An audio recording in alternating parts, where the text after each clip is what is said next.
Musique maintenant, en parallèle à la Coupe d'Afrique des Nations qui se déroule en ce moment, il y a dans les stades notamment certaines chansons qui deviennent la bande-son de cette grande fête du football africain. Vous avez sans doute entendu cet air, la chanson Oulala, Ountala, la vie en rose. On en écoute un extrait et on accueille juste après son interprète, Naj. Elle est notre invitée. On écoute d'abord.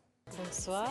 Vous êtes chanteuse marocaine, vous portez une musique pop moderne qui mêle culture, langue et influence africaine. Ce dernier titre est un duo avec l'artiste nigérian Kiki. Voilà.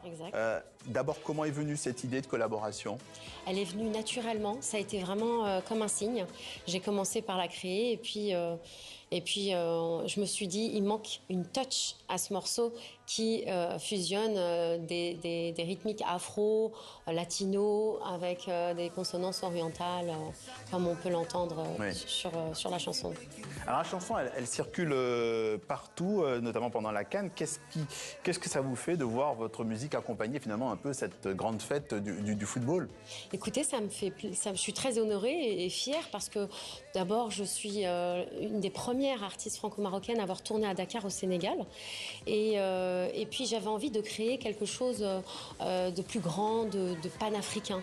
Montrer qu'on pouvait le faire et créer une alliance forte. Ouais. Parce que je pense qu'il y a un moment donné, c'est bien d'être sur le terrain aussi.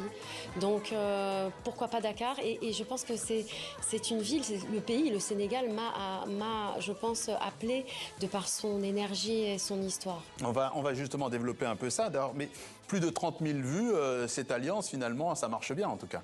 Plus ou moins, oui, oui. Et puis on espère un peu plus. Ouais. Hein, ce n'est que le début. Alors ce titre, vous l'avez dit, vous avez choisi Dakar. Vous avez choisi Dakar, pourquoi? Pourquoi le Sénégal pour tourner ce clip? Qu'est-ce que cette ville vous apportait d'une manière artistique peut-être? Oui, et puis il y a quand même ces lieux emblématiques où on voit tous ces symboles comme le monument de la Renaissance qui montrent que finalement l'Afrique se relève avec dignité et force, hein, qu'elle avance dans le temps. Le car rapide qui montre aussi un petit peu les gens, le quotidien.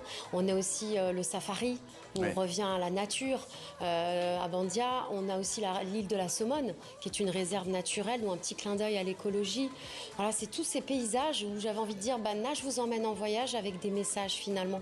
Parce qu'il y a plein de messages et plein de symboles dans ce clip. Vous avez documenté d'ailleurs toute cette partie-là, le tournage sur les réseaux sociaux, on a vu passer quelques images. Oui, oui, complètement. C'était un choix personnel et puis un choix... et puis c'est une chanson que j'ai vécue aussi, donc vraiment un hymne à la joie. C'est comme ça que je veux le faire, c'est comme ça que je veux le transmettre. Évoquons maintenant votre histoire un peu plus personnelle avec la musique et la scène. Vous vous souvenez, est-ce que vous vous souvenez du moment où vous vous êtes dit c'est le métier que je veux faire?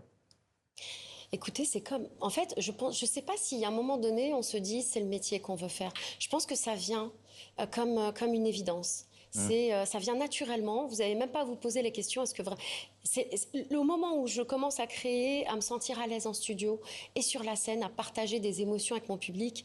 C'est là où on se dit effectivement, on est différente. Parce que mon prénom veut dire étoile, puisque je m'appelle Najma, d'où le nage. Et finalement, in fine, c'est une prédestinée quelque part. Donc c'est comme une mission quelque part. Je le prends comme ça. Vous l'avez un peu évoqué. On va un peu parler de votre processus de création.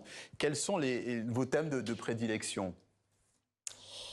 C'est-à-dire? Je ne sais pas, est-ce que vous parlez d'amour? Je sais que vous parlez aussi, par exemple, vous avez parlé des migrants, on va en parler tout à l'heure, mais vos thèmes de prédilection? Il n'y a pas vraiment de thème de prédilection. Après, c'est vrai que je suis une artiste franco-marocaine avec des chansons à message engagé, si on peut le dire. Donc ça peut être autant, ça peut être sur la paix, l'espoir, autant ça peut être sur l'amour. Après, il y a une double lecture, à chacun son imaginaire, hein, quelque part. Mais c'est vrai que je me sens plus engagée parce qu'on porte, en tant qu'artiste, une responsabilité vis-à-vis d'un public. Oui, justement, vous avez aussi chanté pour les migrants africains subsahariens au Maroc à travers un titre qui s'appelle Africa, My Blood is Black. Exact. Traduction, Afrique, mon sang est noir. Très rapidement, racontez-nous cette expérience. Écoutez, il y a un moment donné, on se dit, il va falloir qu'on passe un vrai message. Quand on dit Africa United, on est africain du Nord, hein. Il y a l'Afrique subsaharienne et j'avais besoin de porter une main, de tendre la main en disant à ces migrants que je voyais finalement au Maroc, durant mes passages radio, D'accord. télé, événements, festivals, qu'on est là Ouais. aussi, on est ensemble, on a le même sang. Et être concret. Et être concret, et qu'on peut faire des choses ensemble. Nage, artiste franco-marocaine, était notre invitée. Merci d'être passé par notre Merci à vous journal de m'avoir Afrique reçu sur le plateau de sur TV5 TV5 Monde. Quand vous voulez.